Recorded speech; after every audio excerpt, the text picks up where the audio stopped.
Yes, that really is funny. But don't make so much noise so you don't disturb all the ladies and gentlemen. They both nod. Then they take each other's hands and start playing again, only the slightest bit quieter than before.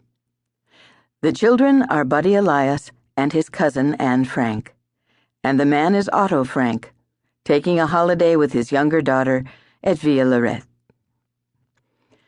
About a dozen ladies and gentlemen are sitting on the terrace at tables covered with porcelain cups and dishes. The ladies with broad-brimmed hats and parasols. The gentlemen, who presumably do not dare to take off their jackets despite the hot weather, are wearing straw summer hats. In any case, the heat is more bearable here, in the middle of the forest, than up on the treeless mountain slopes. Next to the wide double doors that lead to the salon, two maids with little white aprons and equally white lace caps are standing next to the serving cart that holds the tea and coffee pots, and plates loaded with petit fours and cakes ready to hurry over and serve any guest who signals for them. Otto Frank walks closer.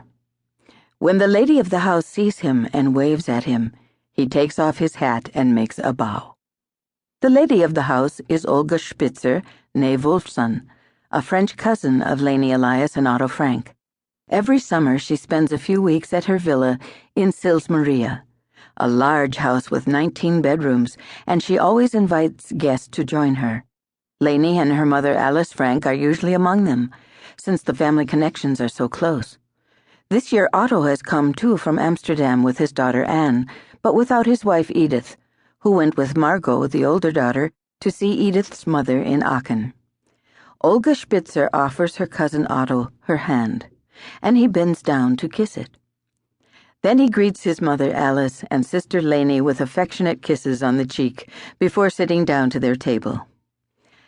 "Did the meeting go well?" Leni asks, in French, of course, since it would be rude to speak German in front of Olga Spitzer, who understands just a few words of the language. Otto Frank nods. "Yes, very well. It's much easier to do business with someone when he's on vacation. He agreed to everything I suggested." Meanwhile, the children have come closer, curious. But the adult conversation does not interest them. They each grab a little cake. "What should we do now?" Buddy asks, chewing. "I know," Anne says, and she pulls her cousin into the house through the salon and the hall, up the wide staircase and into their grandmother Alice's room. "You promised," she says, and points to the armoire. When Buddy violently shakes his head, she insists, "You said you wouldn't chicken out."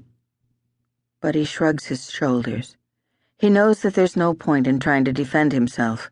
When Anne gets something into her head, she doesn't let go of the idea very easily. And the fact is, he did lose the bet. She had dared to clamber up the tree, after all, get a bird's egg from its nest, and come down with the egg in the pocket of her skirt without breaking it. Then, despite his warning, she climbed back up and put the egg back again. "Come on, do it," Anne says. She sits down in the armchair and tucks her legs under her. Buddy wipes his sticky hands on his pants, hesitantly opens the armoire, and takes out a black dress.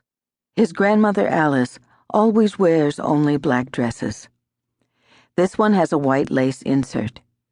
He pulls it over his shirt and pants, takes a shawl, winds it tight around his waist, and then stuffs 2 small sofa pillows down the lace neck of the dress. Anne giggles with recognition. He looks at himself in the big mirror next to the armoire. The game is starting to be fun for him, too. He takes a hat with a bouquet of flowers on it out of a hat box, puts it on and stands in front of the mirror, plucking at the veil until he has it hanging rakishly over one eye. The shoes with the high heels are too big, so he stuffs handkerchiefs into the toes, and then prances around in front of the gleeful Anne, who laughs so loud that a maid comes to see what's going on. The girl, quite young herself, applauds. Buddy, inspired by the effect he is having, lets himself be carried away by the game and starts making even broader gestures, elegantly pursing his lips, jutting out his pinky and bringing an imaginary teacup to his mouth, then wiping off his pursed lips.